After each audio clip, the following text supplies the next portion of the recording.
Closed Doors, a high-stakes story of power, secrets, and truths that refuse to stay hidden. We got Marian Rivera and director Dominic Zapata.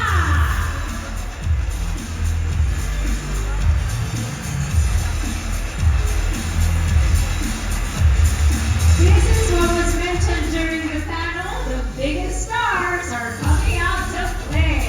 Then we have Marian and Directo front and center for some photo opportunities first. Smile for the cameras, please. Oh, master natin.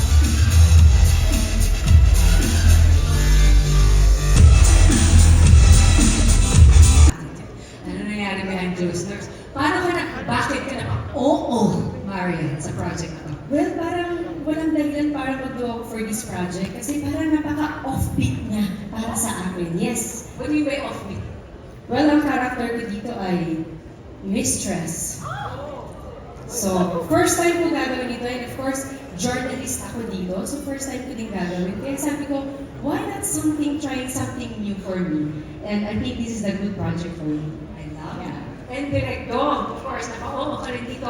What are you excited to bring out of your actors? And what a lineup of actors, huh? Yeah, pero kasi si Marian, tagal ko na hindi nakakatrabaho. So, sobra akong gusto ko nang makatrabaho ulit si Marian kasi puro dingdong-dingdong yun.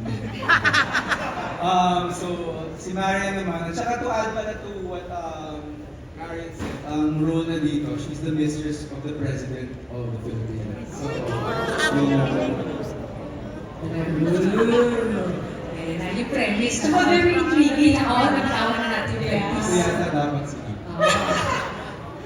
But it's okay. At least, very intriguing siya kasi di ba, ano bang nangyayari behind closed doors? Exactly. So, yun ang dapat pinapapanood. Open to interpretation, but we're gonna leave it there because we wanna make sure we watch and we catch all the drama and the mga pasabog nitong bagong offering ninyo. So we wish you luck and congratulations and last quick message to our friends. Thank you so much for the opportunity. Thank you sa Prime Video. Thank you for sa GMA for joining forces with Prime Video for the very first time, I believe, for GMA Network. Thank you very much, Marian. Na umuo ka, alam ko mapili ka sa mga proyekto mo. I think you chose the perfect project for this year, for the next probably couple of years ulit bago ka namin ulit makita. And I hope you guys will enjoy it when it finally comes out. Well, definitely, thank you, Direk. Actually, short kwento lang. Si Direk kasi siya yung mga ginampalang mga iconic roles ko. Siya talaga yung nag-direct sa akin. So finally, reunited kami dalawa dito. At masarap siguro na nag-direct sa'yo yung kilalang-kilala ka dahil ninong siya ng anak ko. So, sobrang excited ako to work with Direk Dom again. And salamat and sobrang excited ako. Finally, after 2 years, guys, I'm back.